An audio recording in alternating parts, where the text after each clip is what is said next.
So we're here to talk about narrative design, especially when it comes to tutorials, and how you can go about, or how we went about making a sneaky tutorial in our game. Yeah, so that you're immersed from the get-go. Yeah. So like the title slide says, we can click our left mouse button to click the play button and start this presentation. Wow, so immersed. Yeah, incredibly immersive. A lot of tutorials in games have a lot of problems with them. One that I love to point to a lot for this is the tutorial section in Knights of the Old Republic, where you have a character who speaks to you and uses language like click the left mouse button to open this container. And that's the opposite of immersive. Yeah, it's like, the opposite it's of a person immersive. Talking to you and saying things like click the left mouse button to open your wardrobe, or like in this instance where it's like you'll have to use me to unlock the door. How do I use you to unlock the door? These are weird things that this person is saying to me, and I do not see it as a person. Yeah, and I think there's a lot of things that this sort of approach does wrong. I think one is it and a lot of games kind of assume that their players aren't as curious and creative as they actually are. So you wind up in a segment where you are repeatedly chained and limited in what you can do because the game is guiding you along a certain path, and that's boring to play. It's kind of restrictive. And then it also has this effect where once it's too clear that something is a tutorial, it sets bounds on the space that you're in, such that you know this is a tutorial, nothing I do here actually matters. This is passable in mechanically complex games, but if the focus of the game you're putting together is narrative, I feel like this is absolutely killer. Yeah, and a common mistake as well. I find tutorials very difficult and not very fun at all. That's my 2 cents. Yeah. Something that you often see with tutorial sections too, especially in fantasy and sci-fi games, is this tendency to kind of pull a Silmarillion and cram way too much just direct exposition. Again, making the same, I think, kind of incorrect assumption that players aren't curious and naturally intuitive, and feeling like it's necessary to, instead of like spoon feed or drip feed vital information about a setting over a longer period of time, hit them over the head, which I think has the opposite of the intended effect. I think a lot of this comes from just a legacy status in games where back in the day you would essentially see reviews for something, go to the store and buy a disc for $60, and at that point you're pretty much committed to playing through what you're doing. So both from a time sense and a monetary sense, it didn't used to matter for developers if a tutorial was unimmersive or if it was boring, because people would have already bought the game and they're going to play through it and get to the meatier parts anyways. I do think, though, that fundamentally that is weaker art. And games are high art now, so we have higher standards. Yeah, games are totally high art now, and they always have been and always will be. But also, you're living in an environment where people have even shorter attention spans and where digital platforms like Steam have a refund window on games. So if you have a long, boring tutorial that makes poor assumptions about its players, you're going to be more likely to see refunds from people before they finish that section. And with the exposition, which this is something that's very difficult, but I think a few tips for kind of sprinkling exposition throughout is to keep in mind that you don't have to share every little detail that you have made for your world. It's important for you to have them, but it's okay for you to keep some to yourself, just so that it informs how you write the world itself, and then let other people discover it as they go, versus kind of being like, look, I designed a spaceship, or look, I have this cool like kingdom thing set up, and I would like to explain every detail to you. It's so much better for people to experience it, and in a game that is such a huge part of what it is. I mean, it's an art form you experience yourself. Yeah. Anyway. And there's this push and pull when it comes to narrative design that I think is important for people to be aware of, which is kind of this back and forth between, well, we have to convey this information, and that lies in opposition with, is this an interesting story? And our first go at the script for our game, I think, leaned too much into the, well, we have to get this across for various reasons. Yeah, like we have to show people how to interact with this game. And it was so boring for me to write. And I was just like, well, you know, the beginnings of things are usually boring, right? Like, so that's okay. It's okay. But then after thinking about it for 2 seconds, it was like, wait, if I am bored writing this and I don't enjoy it, then somebody is not going to have a good time playing this. And it's the first, like, it's the opening part of a game. You really want to hook people and kind of show them what your story is going to be. Like, introduce them to the tone. Yeah, so a big rewrite we did for the first draft of the first episode of our game, Scarlet Hollow, for those of you unaware, is an episodic horror visual novel with light role-playing components. And it's got, you know, a handful of romance options in it, as a lot of visual novels do. And we felt that we needed to directly introduce players to every single romance option in the first episode, the first time around, so that it would feel fair and balanced. But the only way we could do that was to create a contrived segment where you ran errands to different parts of the town and met people and had the same conversation 5 times over. Hi, I'm so-and-so. Yeah, I'm in town for the funeral. Yes, I am Tabitha's cousin. And it was awful. It was terrible to write. Again, it was an experience where I was just like, well, this is horrible to write, but people will enjoy meeting the characters, right? And no, that's not true. I mean, we never verified that. We just made the decision to cut it. Well, it made you feel like you were in a game, not like you were experiencing a story, but that you were being shown around to all of the set pieces in the game. Exactly.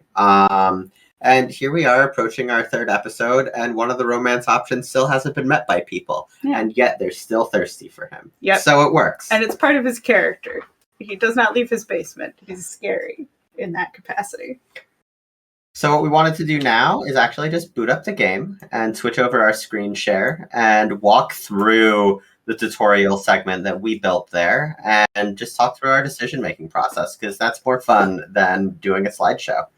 And we've already done the work building this. Yeah. Let me turn we'll this put our money where our mouth is. Yeah, exactly. Or our mouths where our mouths are. Yeah, love to do a presentation about how to do good tutorials and make things immersive. And be like, and the example we're using is our thing. That's going to be confusing. We Boston. live in... Well, yeah.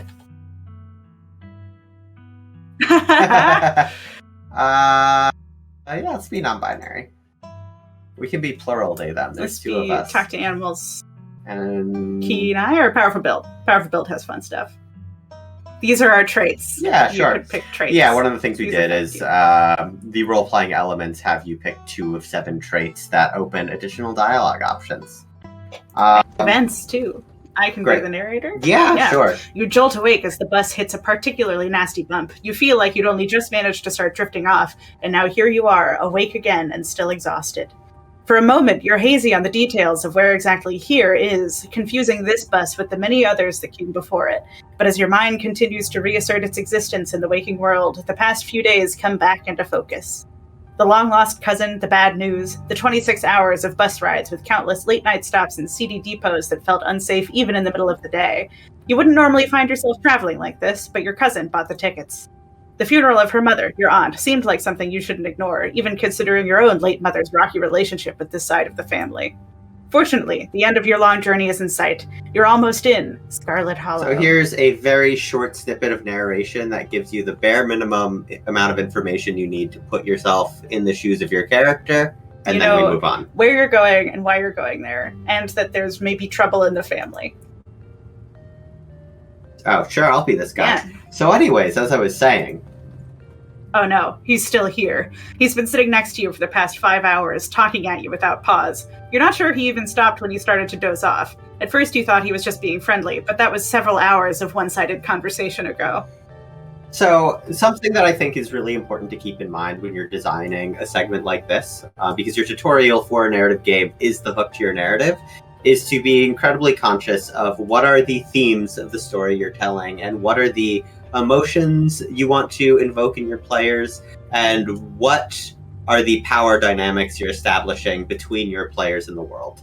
One of the things that we wanted to do with the first character that you meet is put you in a position where you're exploring the mechanics of the game, but you're in a position of relative uneasy helplessness. I was up in Maryland looking for work, but mostly messing around because I was a dumb teen. Me and my buddies were doing our usual prank stuff, you know, pushing joggers into the harbor, that sort of thing. And now we have our first options. Wait, what? Dude, what's wrong with you? Hell yeah, sounds awesome. Or remain silent. I don't know. What do you choose? Hell yeah, sounds awesome. Too late. Sure. Dude, what's wrong with you? Pushing joggers into the harbor? It's awful. What if they drowned? Yeah, I was such a shithead back then. Still a bit of a shithead, but hey, nobody's perfect. So this girl comes up to us, swinging her purse, yelling about how she was going to call the cops or whatever. It was hilarious. She actually hit my friend, and he said it hurts a lot, so I guess she really was mad and not just playing. But she kept swinging, and soon enough, she lost her balance and fell into the harbor all on her own. We didn't even have to push her. We had a good laugh and fished her out, and her phone got soaked, so she couldn't call the cops on us. We wound up hanging out all day. She kind of became my girlfriend after that. We've been on and off for about a year. It's pretty serious. About 5 months ago, she tried to break up with me, like, for real, and geez, you ever get so mad you just want to, like, kill somebody? So one of the things that we also do is we've been trying with each dialogue menu to introduce a new mechanic just as something people can explore. So the first time it came up, it's just here's a list of options that you can engage with, and now we're applying a label to an option to add extra flavor. Do you want... which one? This one? Yeah, why not? I kind of feel like killing someone right now. I don't like horrible people waking me up to tell me about their horrible thoughts. What can I say? I'm an interesting guy. Anyway, you'll get it when somebody tries to break your heart someday. It changes a person. Makes them think things they never thought they could. I honestly could have killed that woman. Anyway, she's giving birth to her son right now, so I'm trying to get up to Virginia to be there for it. But I don't know if I'm, like, into that stuff, so I might just wind up on a bus to New York or something instead. I've always wanted to go there. And here we introduce a trait-induced dialogue option. We made sure that no matter what combination of traits that you have, at least one of these is going to pop up in this conversation, so you get a general sense of what your trait feels like and how that mechanic works without us telling you how it works. Let's use it. Get your act together, or someday soon you're going to run into someone who doesn't tolerate your bullshit. You cross your arms and glare at the young man with menace in your eyes. Huh, alright, maybe you have a point. I guess New York will always be there waiting for me. Anyways, where'd you say you were headed? Let's be hostile to him. Yeah, just a small town. You probably haven't heard of it before. That's probably Scarlet Hollow, right? Or the Holler, as they call it in these parts. That's the only other stop until this bus turns around. I ride it pretty often, so I'd know. Almost nobody ever goes up that way. Though actually, I had a couple buddies who went up there to work in the mine. There's a coal mine up in the Holler, you see. And there's always a job listing or two on the boards around here. I've never wanted to do that kind of thing myself. I like my lungs the way they are, thanks, but my buddies got desperate enough to try it. I haven't heard from them in a while now that I think about it. I should see if they're on Facebook, see how they're doing up there. Hope they didn't die. He looks back at his phone, for once focused on something other than you. Oh, this is me. It was lovely meeting you. Hope you don't get too bored without me around to talk to. Here, I have something for you. The stranger rifles through his pack before presenting you with a dripping bag of peanuts. They're boiled peanuts. I got them at a gas station a few buses back. I noticed you haven't eaten much, so I figured you could use them more than me. Plus, they dripped all over my bag, so I don't want to carry them anymore. Tip: sometimes picking a dialogue option establishes new facts about who you are.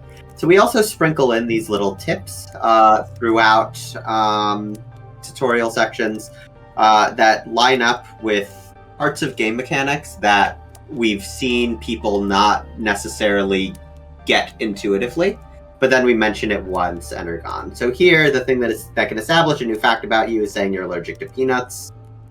I'm actually allergic to peanuts. Oh, huh. These could probably kill you then, couldn't they? Like I said, I'm done carrying them. They're yours. The young man sets the peanuts down on the empty seat next to him. The juices dribble out through the bottom of the bag and onto the upholstery, instantly soaking it in peanut brine. And with that, I leave you. Safe travels, friend. So there's a few things that we really wanted to accomplish in this segment. Set the theme of the game, set the general pace that stories within the game will evolve at, which is starting with a slightly unsettling escalation situation that escalates and escalates and escalates and then becomes targeted at you. And then, there's a lull and it drops off. Yeah. And also eventually when we fix our, we have like an inbox, not inbox, what is it? Like an a pack inventory? Yeah, the peanuts will be part of that eventually. You do your best to hold your breath as the bus rattles to your destination. Next stop, Scarlet Hollow. End of the line. Almost there. Now you're dropped off. You have a breather. Yeah. The bus finally comes to a stop, its brakes squealing as it deposits you in front of the Scarlet Hollow bus station.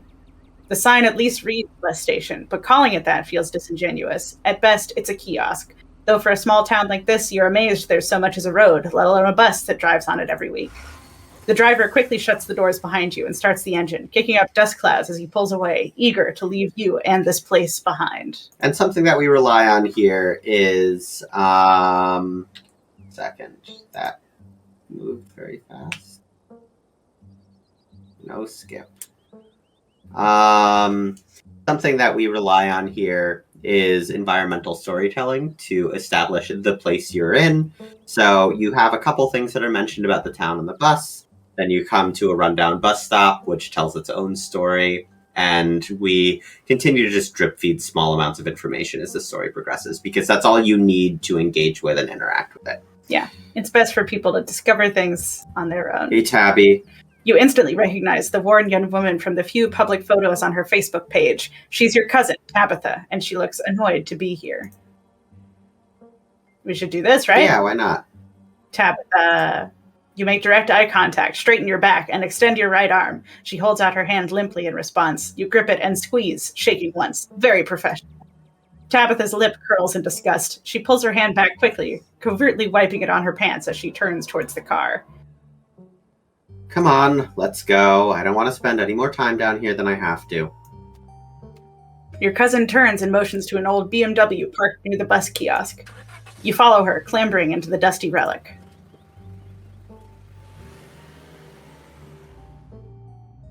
It doesn't take much driving before the only signs of civilization are the car you're in and the road you're on. Tabitha maintains an icy silence as she focuses on the road. Tip: dialogue options labeled Explorer can usually be taken without advancing the story. They can impact relationships and unlock additional story paths, so choose carefully. So this segment is just learning how to use these Explore options based on that. And we put a very obvious, this is a bad thing to say, that is also really tempting for most people to say with the Dead Moms Club comment. Oh, so yeah. Click it. I guess we're both members of the Dead Moms Club now, huh? Your cousin turns to stare at you, an icy hatred in her eyes. Maybe this would have worked to ease the tension if she were someone else, but she isn't. She turns back to the road, her expression cold and unforgiving. So instead of forcing somebody to take an option like that, we just put it on the table, we make it tempting. If they are tempted, they quickly learn their lesson. And if they're not, then they've figured out that mechanic on their own without us really telling them what they should actually do. Yeah, it's like pick some more. Can't believe we've never actually met before this.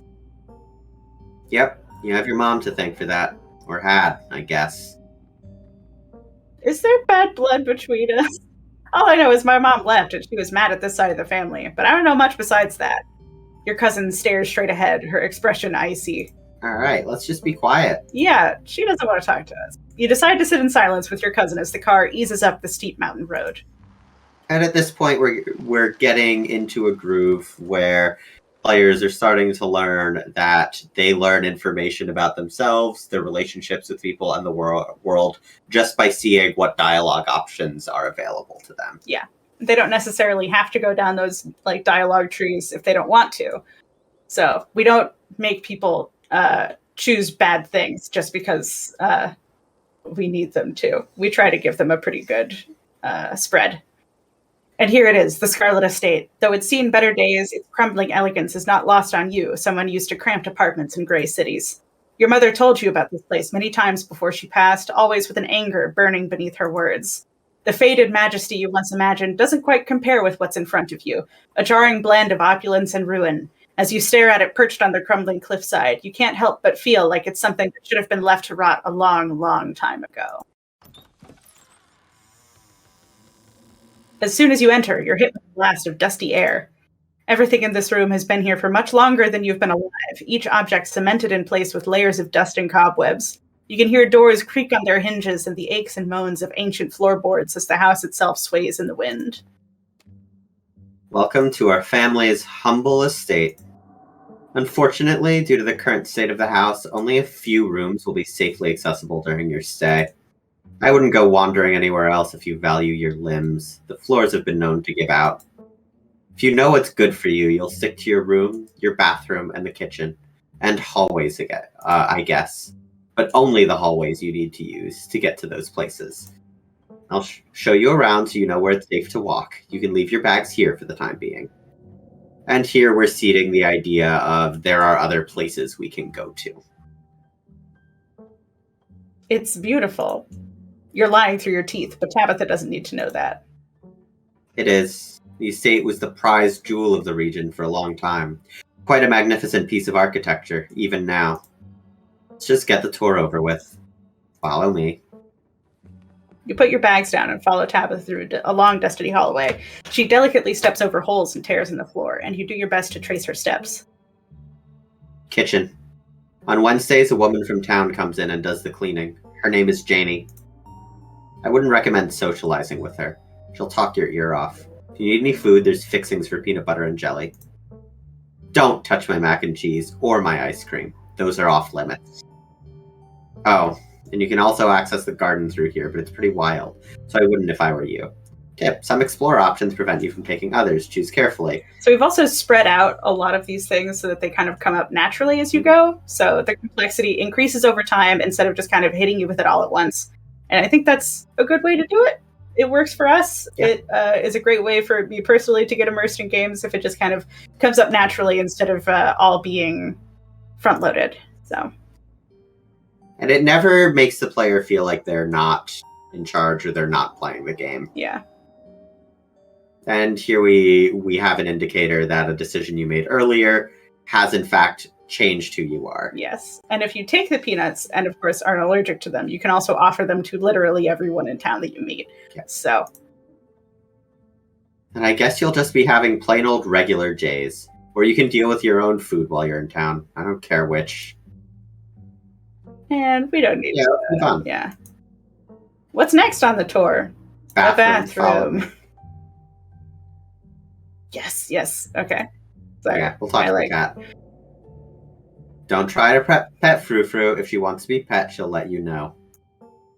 Ne me parle pas. I'm not good at French. I can't speak French. Yeah. I'm sorry, little lady. Je ne parle pas Francois. Of course. Typically American. I shall debase myself by speaking your tongue, but only so that I might insult you directly to your face, you uncultured swine. Haha. That's you, actually. Haha. Very funny. Her name sounds French. Stop wasting my time and let's finish the tour. You once again follow Tabitha through a long, dusty hallway. Maybe after a few nights it'll get easier to navigate these spaces. But for the time being, you feel lucky to have not fallen through the floors. Guest bathroom. Not much to show. It's a bathroom. I'll wait outside. Do what you must if you must. It's the bathroom. Yeah, let's just go through the bathroom. I wanna. You wanna lift the toilet seat? Scram, fellas! The jig is up! I like the bugs. You're good, actually. Sorry. Yeah, it's okay to click through. No, I'm good. Next up, guest bedroom.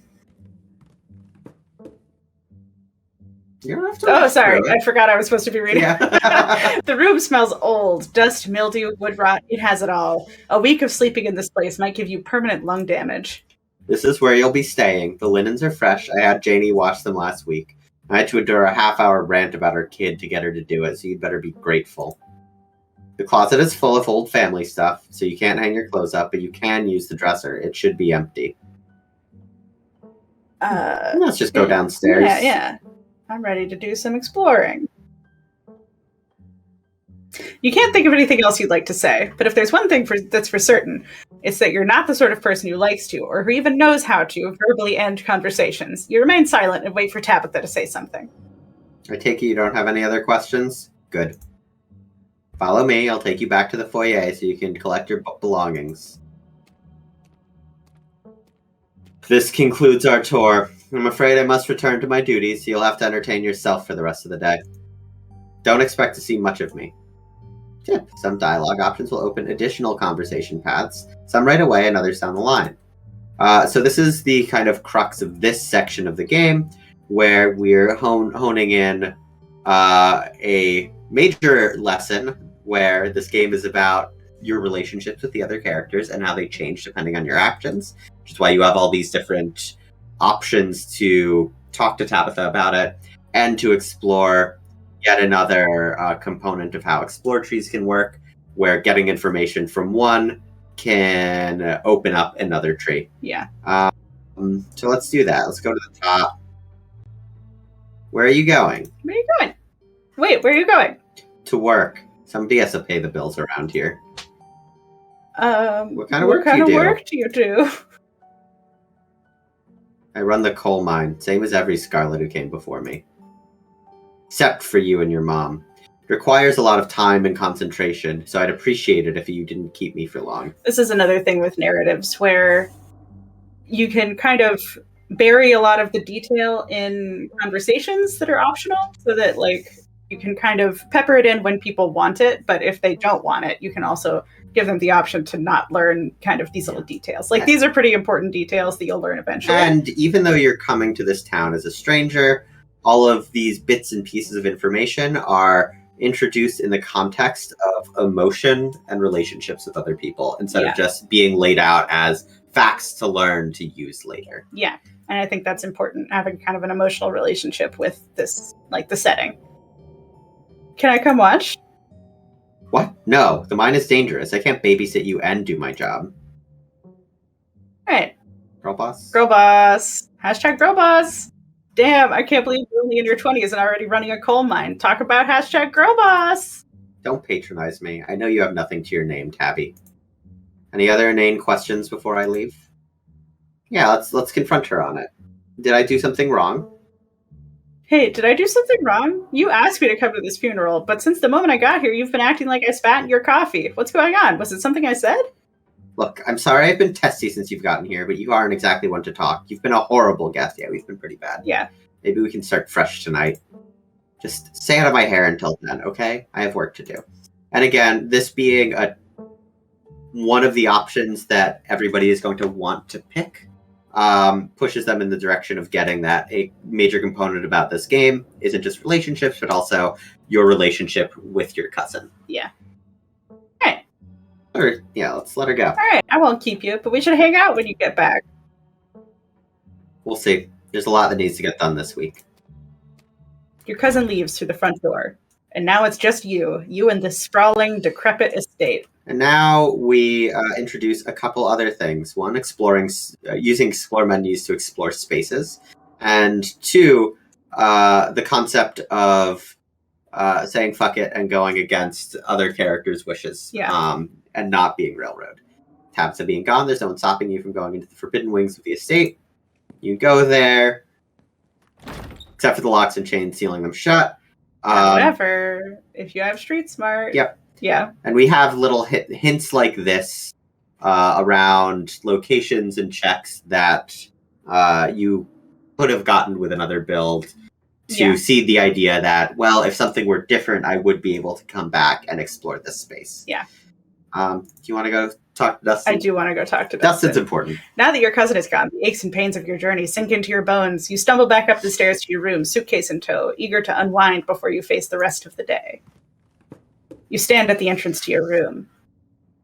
Dresser, yeah! Sorry to get excited about my own character. You drag your suitcase over to the dresser and open the bottom drawer. An opossum lurks within. It is quiet, but angry. Afraid! I know her. I'm afraid! Oh, what's your name, little guy? I'm Tabby. Dustin. What are you doing in my drawers? Warm. Dark. Can you move, please? I want to put my clothes in here. No, this Dustin house. It's Dustin's house. What's in the Forbidden Wings? There's a door with a bunch of locks and chains on it, and I want to know what's behind it. Dustin shivers. Bad place. Not safe. Dustin, no visit. Can you tell me about the human who lives here? Which human? And here we are seeding something, because it runs contrary to information you've already been given. Mm-hmm. Perlan died. Only one human lives here. Dustin not good with names. 2 human live here. Can you tell me about the humans who live here? Okay, Dustin. Can you tell me? Okay, Siri. One human sad, 1 human scary. The sad human. Can you tell me about the sad human? Cries, give Dustin bad sleeps. Can you tell me about the scary human? Always watches, eyes hateful. Alright, let's leave him be. Goodbye. Okay. Oh, and this. You poor thing. You look cold in there. You gently lay your clothes on top of the creature, arranging them in a little nest. Dustin closes his mouth, somewhat more at ease than before, and looks up at you with his shiny black eyes. Human is kind to Dustin. Dustin will remember this. Goodbye, Dustin. Alright, go eat the sludge. I'll go eat the sludge now.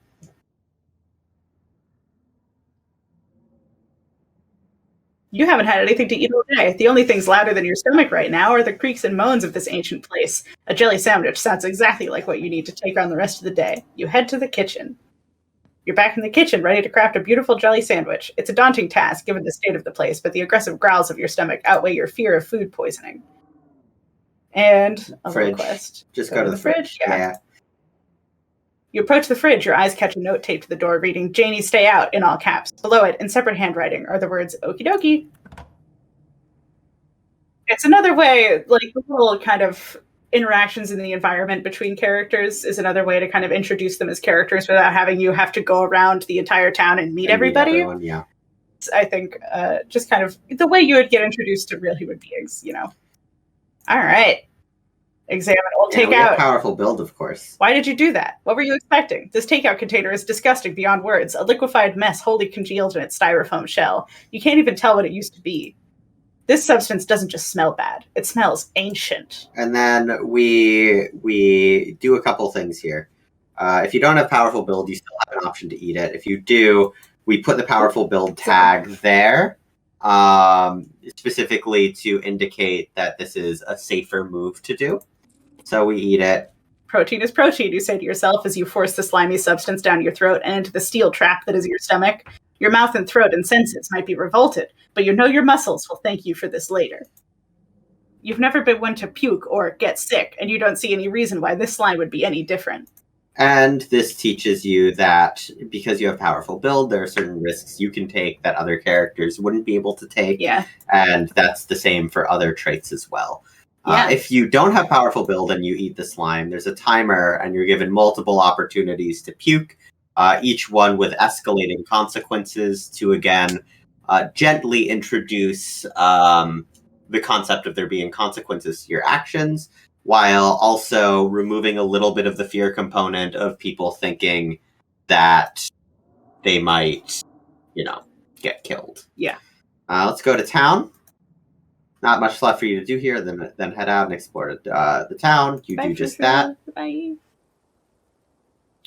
And something that I think is important about setting up tutorials and games like this is it should be difficult for your players to, one, notice that they're in a tutorial. It should be even harder if they do notice it to really figure out where it ends, because everything should just blend blend smoothly into the rest of the game. Yeah. I would say we are just about coming up to the end of the tutorial section, which is meeting the next character.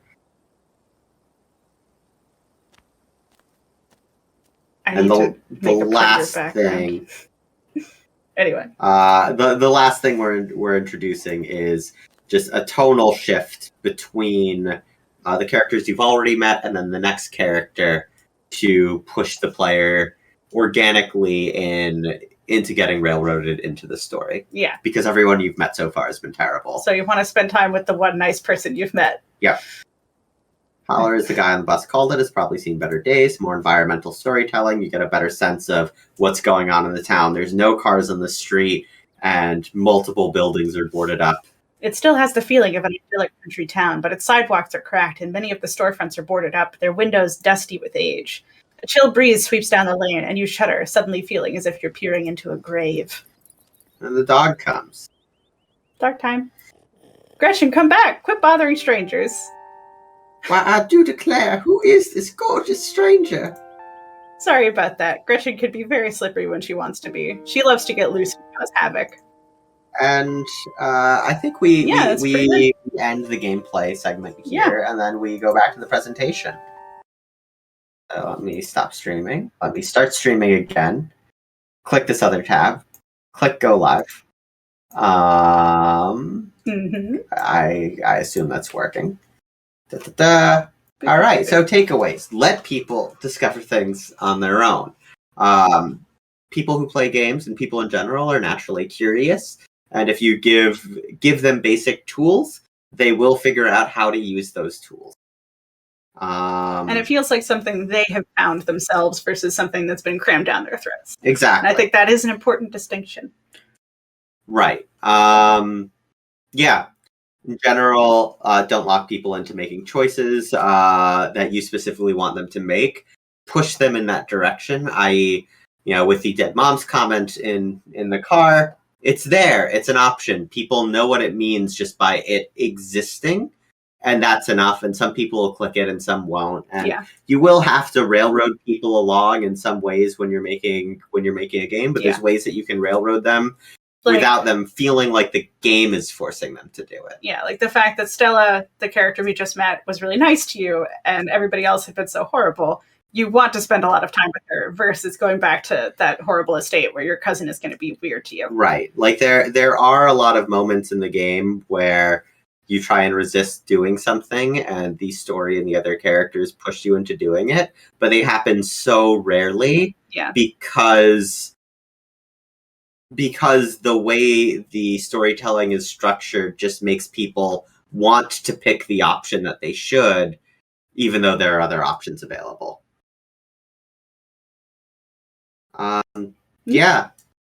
Do we want to do a Q&A? We have one more slide and then there's a Q&A. All right. Ours, we recognize, is not very complicated gameplay-wise. Yeah, it's mostly clicking buttons. The branching and the actual narrative design is extremely complicated, but we don't have very complex mechanics to explain to people. Still, I would suggest in general, just trusting your players.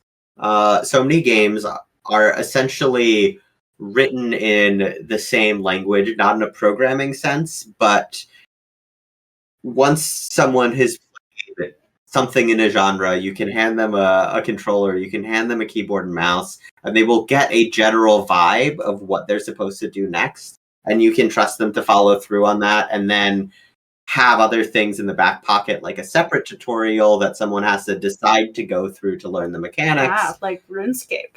RuneScape does that. Yeah, RuneScape does that. Yeah, everybody loves RuneScape. Yeah. Or you can just trust them.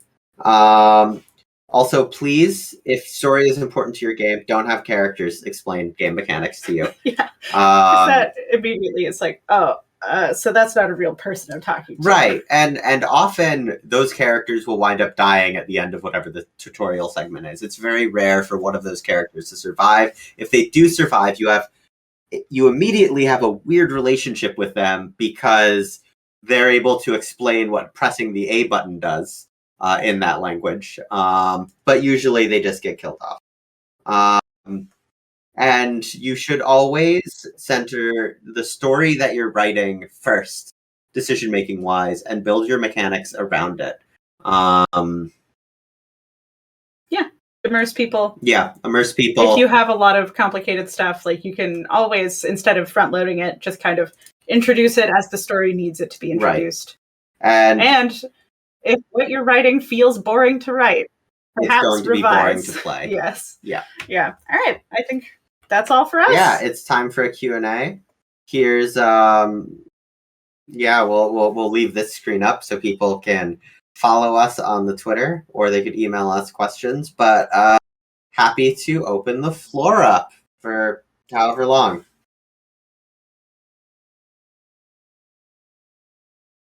Awesome, that was great. I have a question. Go for it, John.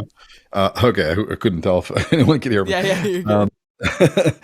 What are your feelings on pop-up, like for a mouse game, mouse and keyboard, I guess? What are your feelings for pop-up help,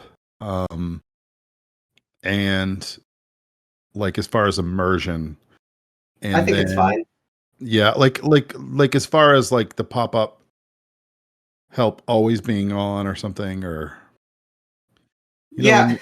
So I think there's a couple things that are worth exploring there. One, I think there is a question of how much pop-up help are you using, and I also think there's value to one, making it something that people can toggle on when they start the game, so they know how to toggle it off, and two, if you're being really fancy, making whether or not people get pop-ups contextual to what they're doing.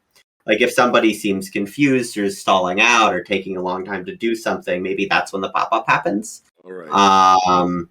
But I have played 50,000 RPGs that will all tell me hit either the B or the I key on my keyboard to open my inventory, and then they'll highlight a specific item that they want me to drag into a specific slot.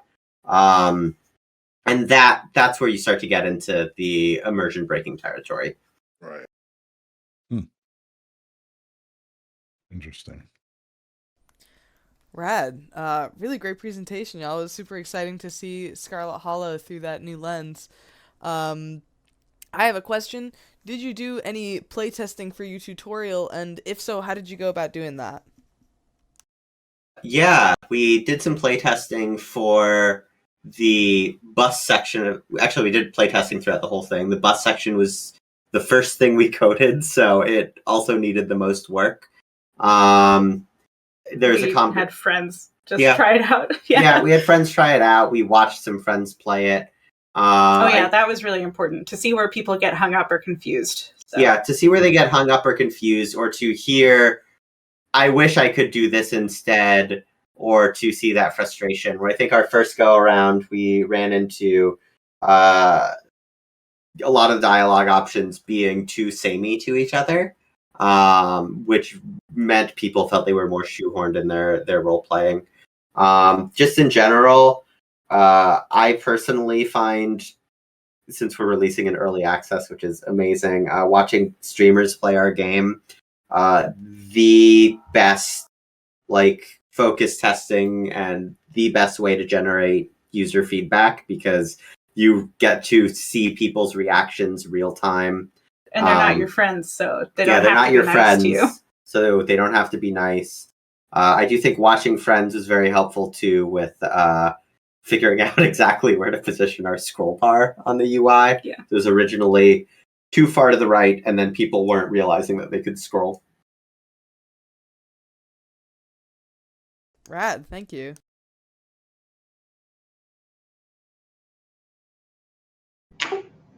Hey Abby, hey Tony, I've got a question.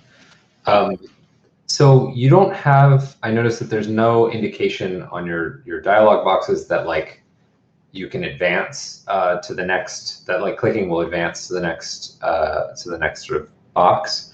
Mm-hmm. And there's really no other sort of, there's sort of a very minimal UI, right? How do you go about balancing? In this case, clicking is a really natural action. so people are probably going to just try it. If your game has things that are sort of subtler, like subtler controls, how do you introduce them without saying, click the B button or press something on your keyboard? What do you think is a natural way to do that? So I think there's a few things to think about there. One, if you can just start by getting somebody, in this case even a friend, to try playing something that doesn't have any sort of tooltips or any sort of like tutorial, just to see how they interact with the thing. That can help you figure out like what are the common hiccups, or what are the parts of this that feel very organically, or feel very organic. Do I need to tell someone how to do everything versus, what can I skip ahead to? Generally just doing like user-focused design interviews where you give someone a task and ask them to figure it out on their own is a great way to get a sense of what that workflow is. And sometimes what you might figure out is when someone is presented with a task to do, people consistently go about that task in a different way than you intended them to, which doesn't work with that control scheme. But then if you change it to that consistent different layout, and I think it's not a problem. Yeah. The user interface as well. Honestly, a pretty seamless way to introduce it is if they have to interact with something, just have the little button, like a picture of the button, pop up next to it. Yeah, or highlight the button without freezing the game. Yeah. And then I think just something that's kind of like doesn't break your immersion, and you can kind of naturally just be like, oh, I see, it's X button. Right, and task-driven teaching tools are just good in general. Tell someone to do a thing, and they'll probably be able to figure it out. And if they're not able to, that's when you introduce other mechanics. Yeah, because it's not like our little kind of tip things are very subtle. No, they're not. Yeah, so I don't think it's too terrible to have some things that aren't very subtle, as long as it's not somebody saying to you, "Tip, here is what you do," and it's like a character in the game. Yeah.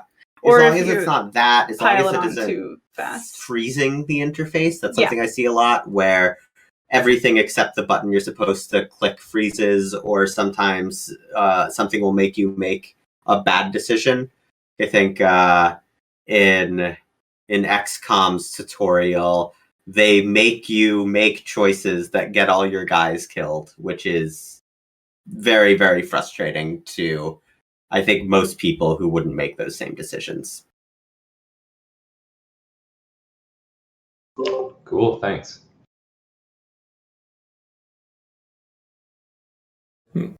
That's XCOM, baby. I guess I have a question, or a couple of questions.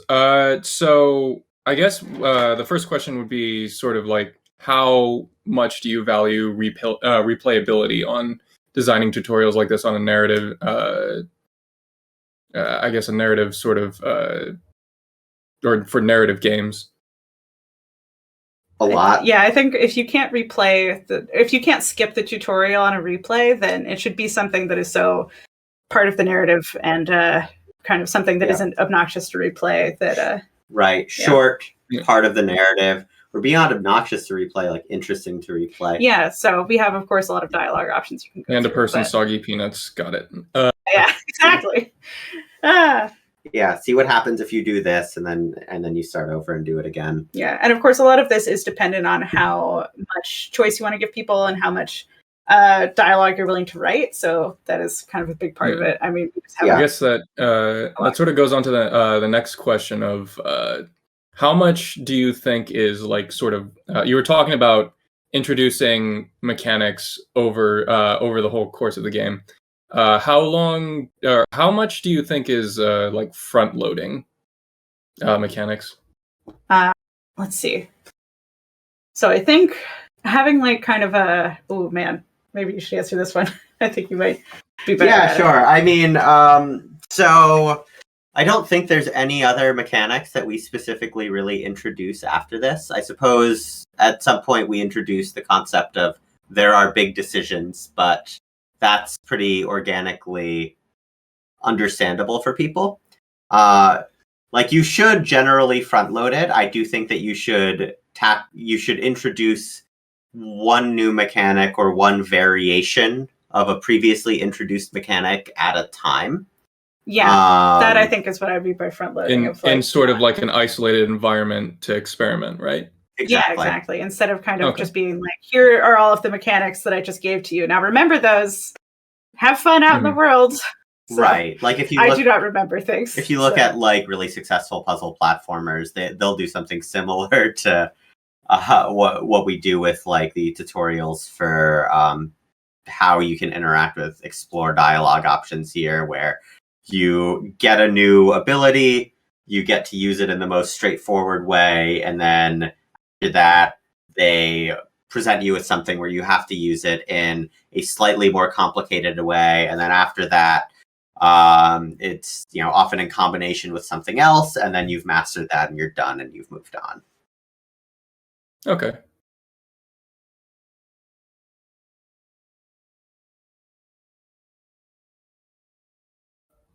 I've got another one, if no one's got one, which is, as someone who is a chronic try and choose every dialogue option to get as much story as possible type of person, Scarlet Hollow kind of bucks this a little bit in terms of if you choose every single dialogue option that is available to you, sometimes you'll be an asshole, and that'll be bad. So have you had any issues with people like getting frustrated or confused by the fact that like sometimes it's just best to not say anything at all?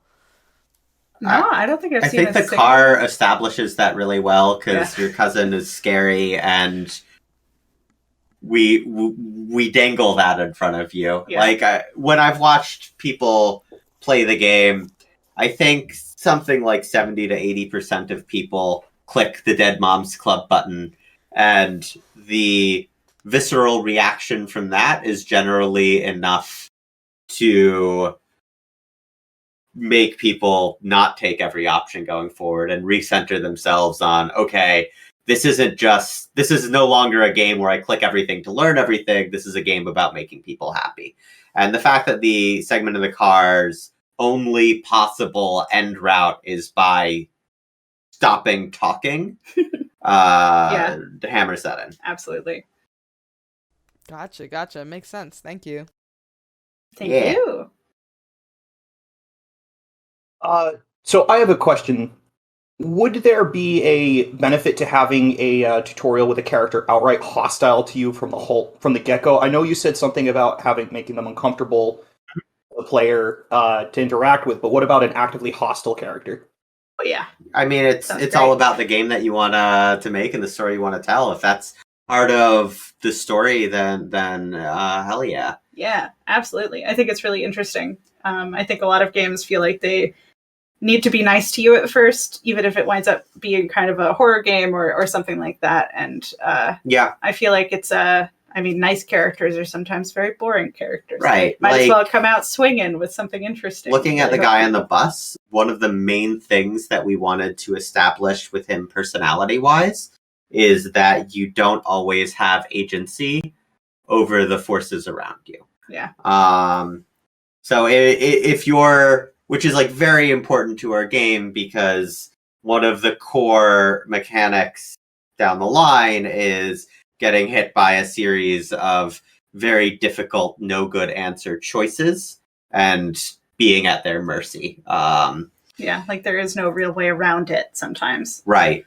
So, but if you're telling a story where you are able to have agency, then you're able to interact with that hostility better. But I think in general, having an introductory character who isn't nice to you, who's weird, who makes you uncomfortable, who's wrong, can be a really effective way to hook someone in.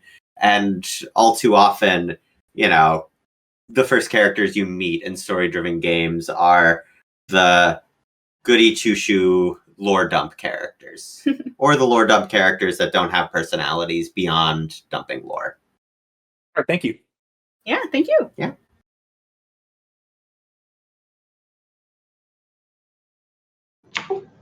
If no one else is going to jump in, I've got another question, if that's okay. Yeah.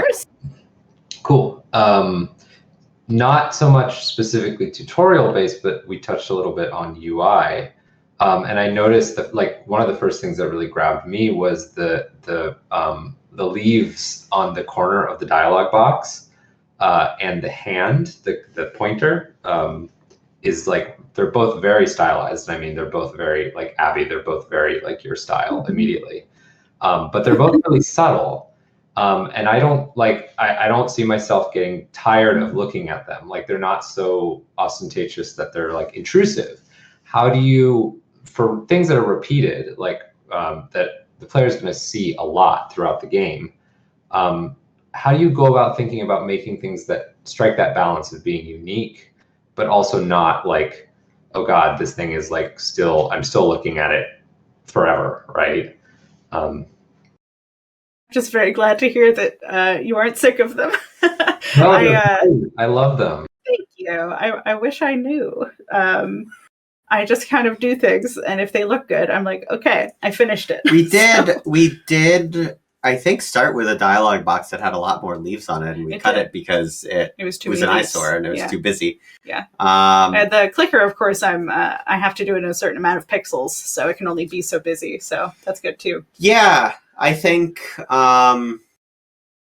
there was a conscious design decision too, where this is a visual novel built in RenPy, and the way RenPy normally makes you do decision menus is, you get to the line and then it puts out just all of your options as loud buttons in the middle of the screen. In the middle of the screen. And it was a pain in the ass to code them to appear in the text box, but there was just a guiding concept there of, one of the reasons you play this game is for the art, so and to be immersed in the art, and throwing something distracting in front of it, one, hides the interesting stuff you're looking at, and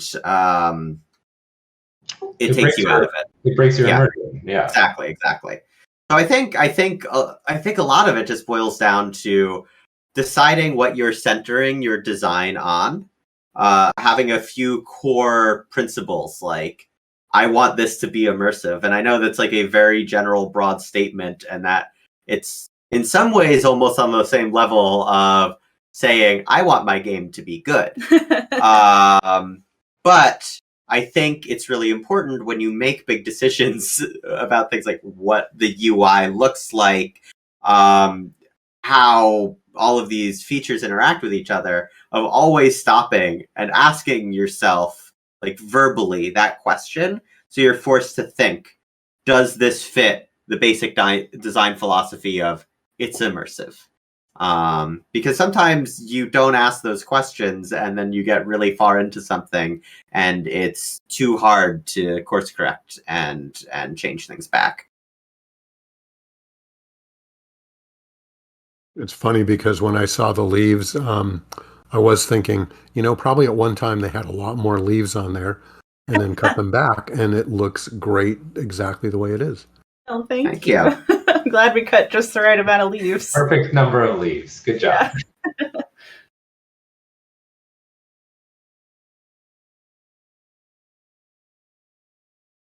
Anyone else? I think we've gone. What time is it now? It is 8:30, so we also don't want to keep you all too long. Yeah. But if there are any final questions, we are Feel happy free. to take them. Absolutely.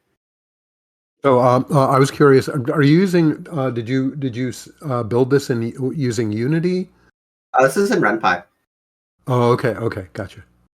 Yeah, we just have a lot of art assets. A lot of art assets. There's an artist on the team. So yeah. I don't get paid by a piece of art. I just keep working until the game is done.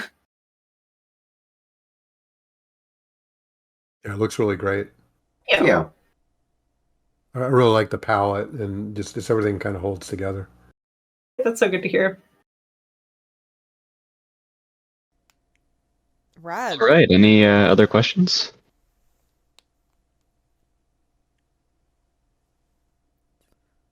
I think we're good. All right. Thank you so much, Abby and Tony. This has been really great. Great talk. Thanks for having us. Nice. Thank you all so much for being here. Everyone, go download Scarlet Hollow. Go to First Black step Tabby is Games. great. Do all the things. Yeah.